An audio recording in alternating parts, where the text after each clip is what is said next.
नमस्कार सर.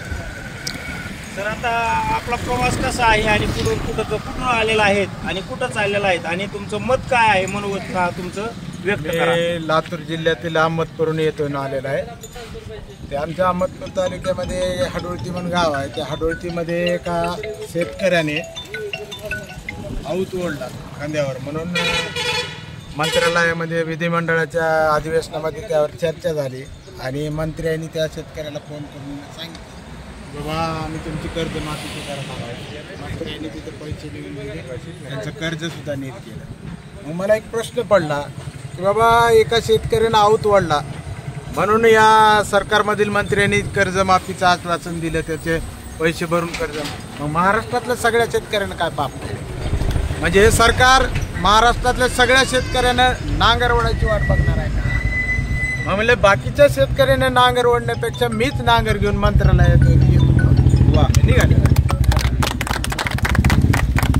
आणखीन आपलं कोणतं उद्दिष्ट याच्यामध्ये शेतकरी जनजागृती. आज शेतकरी सर्वसामान्य माणूस मरगळलेला आहे. त्यांच्या एक मनात भावना निर्माण झाली. शेतकऱ्यांना वाली नाही, वाली नाही आणि त्यांच्या मनात एक भावना निर्माण झाली की या सरकारसोबत आपण लढू शकतो का? मी एकटा माणूस नांगर घेऊन निघाला तर सगळं जनजागृती झालेली आहे. लोकांच्या मनात एक नवीन चेतना निर्माण झाली आणि एक दिवस मंत्रालयावर मोर्चा निघाल्याशिवाय राहणार नाही, तो बी सर्वसामान्य शेतकऱ्याचा. राजकीय लोक कुरघड्या करत आहेत, कुणीतरी उपोषणाला बसतंय, कुणीतरी बसवलेलं असतंय.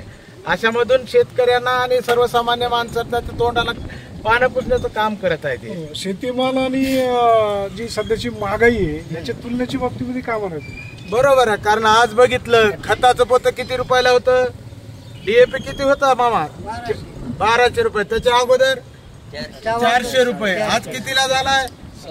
1700 रुपये. किती वाढलं? DAP किती बघा किती वाढलं? 1700 रुपयाला DAPचं पोतं झालंय. त्या प्रमाणामध्ये सोयाबीनचा भाव 2013ला किती होता? 3800. आज किती आहे?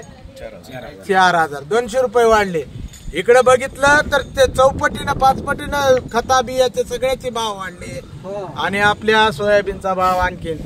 हेच देवेंद्र फडणवीस नागपूरला पाशा पटेलला घेऊन रॅली काढली होती. त्यावेळेस 2013ला त्यांनी सांगितलं होतं की आम्हाला 6000 सोयाबीनला भाव द्या. आज 14 वर्ष किती? 11 वर्ष झाले आणखीन सोयाबीनवर. पाशा पाटील साहेब सोयाबीनवर प्रक्रिया करणार होता, आता बांबूवर करायला निघालाय. त्यानं फळबाग लागवड योजना सुद्धा बंद केली शेतकऱ्याची. ज्या फळबाग लागवडला 7 लाख रुपये अनुदान मिळायचं ती बंद केली आणि त्या ठिकाणी बांबू आणला आणि शेतकऱ्याला 2,80,000 रुपये फळबागेला अनुदान. धन्यवाद. तुमचा जो हा उपक्रम आहे, हा प्रकल्प आहे, ह्या प्रकल्पाला पुढे चालून भविष्यामध्ये आणि आजही तुम्हाला प्रतिसाद वाटेने मिळत चालेल असे मी ईश्वरचरणी प्रार्थना करतो. आणि शेतकऱ्याला न्याय मिळावा, शेतीमालाला भाव मिळावा आणि महागाई कमी व्हावी. शेती खतं, बी बियाणं, औषधं आणि औषधाचं प्रमाण शेतकऱ्यांना सुद्धा कमी करावं. कारण कसं आहे, याच्यामुळं शेतीचं फार मोठ्या प्रमाणात नुकसान होतंय. आपली जी पुढची पिढी आहे, या पुढच्या पिढीसाठी आपल्याला शेत जमीन जर ठेवायची असेल तर ह्या रासायनिक औषधांचा वापर कमी सांगतो. एक मागणी आहे माझी. बोला. ज्या पद्धतीने तुम्ही गोशाळेला अनुदान देताय का नाही, 1500 रुपये प्रत्येक गाईला, तर प्रत्येक शेतकऱ्याला 10 गाईपर्यंत 1500 रुपये अनुदान देणार का गाई?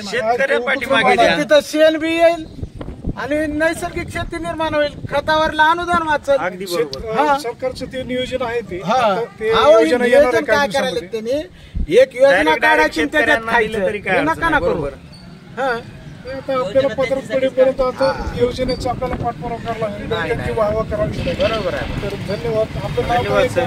सहदेव होनाळे, सहदेव होनाळे, लातूरकर. आणि सर मी जीवजंतू कल्याण बोर्ड भारत सरकार सदस्य म्हणून आहे. संतोष गर्जे. आतापर्यंत कत्तलखान्याला जाणारे आपण 1000 गायींचे प्राण वाचवलेले आहेत आणि गोशाळेला दान दिलेले आहेत. परंतु तुम्ही जे बोललात ज्या त्या शेतकऱ्यांना तिथेच त्यांना अनुदान देण्यात यावं, अतिशय चांगला उपक्रम आहे. देणारच नाही ना, तो योग्य होईल. तर यांचा परिचय देतो. संजय गीते महाराज आहेत, भारत सरकारचे त्यांना पण पुरस्कार भेटलेले आहेत. ते ऑल इंडियाचे